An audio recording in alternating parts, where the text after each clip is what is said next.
All right, guys, what is in the binder? I'm sure there is a couple of things that you can obviously tell are in the binder, but this is what I take with me to every single bid. And if you don't have one of these things, then you're probably leaving a ton of money on the table.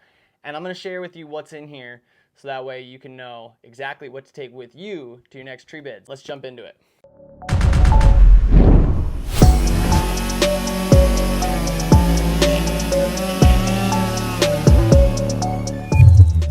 All right, guys, first things first, I've got my iPad because iPads are really easy for getting deals signed digitally. I get all my deals signed digitally and it's easier for the customer to see. iPad, it's a good thing to have.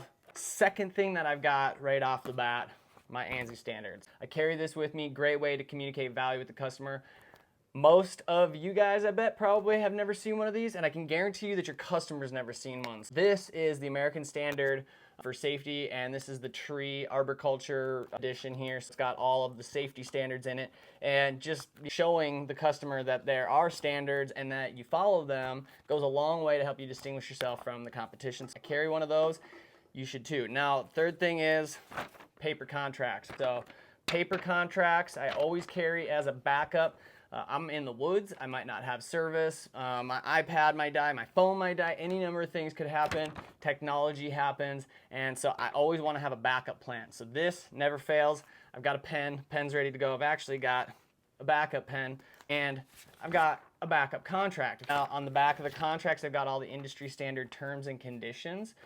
That way I know that I'm covered when I'm getting my deals signed. So if you're getting your deals signed digitally, you can copy and paste the terms and conditions right into your invoicing software.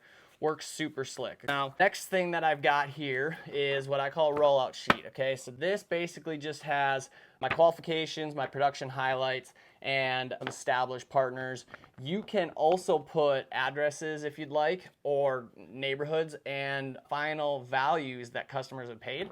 And this is a really good way to get a customer aware of the prices that other people are paying you for the work that you're doing. If you just put the numbers right on here that people have paid, great way to be transparent with your customers up front about what other people have been paying.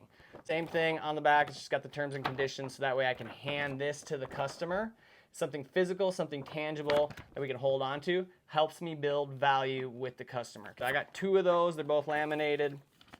I've got something that I shouldn't have, and you probably shouldn't have one of these. Not going to show you what it is. Oh, anyways, got one of those in there. Now, the next thing that I want to share with you guys is safety briefing. This is the 20 commandments. You can get this on the website, treesavages.com. Same with the template contracts. You can get, if you need template contracts or you need terms and conditions for your tree business, go to treesavages.com, grab your template contracts. Same thing, 20 commandments. This is a safety briefing that you can read before you start work each day. It's just long enough that you can't memorize it, so that way you actually have to pull it out, read it, and you can also delegate this very easily to somebody who's maybe not currently occupied by a task. You can just pass this off here, read this. Now you guys are doing safety briefings every day. Now, another thing we've got here is called our job order, job scorecard. On the front, it's got the job order. On the back, it's got the job scorecards. Now we can start to compare how the job was sold and how it was ordered versus how the job was completed. Now, there's a little box on here for safety briefing performed. So when you do your safety briefing, you can check the box. Same with crew performance and quality of cleanup. You can fill those boxes.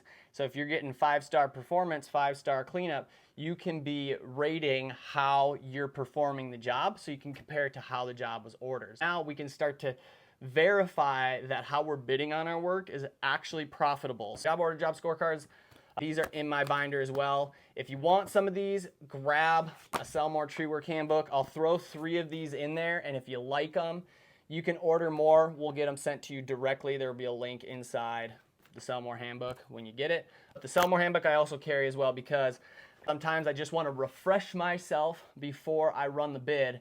And so the Sell More Tree Work Handbook is a really great way to refresh myself on the process. I wrote the thing and I still remind myself of things that I should be doing before I go out and run the lead. This is a really good way to stay sharp and to get yourself in the right mindset so that you're following a step-by-step process throughout the sales. If you're trying to sell more tree work, you want to lock more deals in, go to treesavages.com. We got a ton of resources over there, and we're excited to help you out. So check it out. Join our Facebook group if you're not already in there. I'm Sean with Tree Savages. I appreciate you guys for checking this out, and we'll see you over there.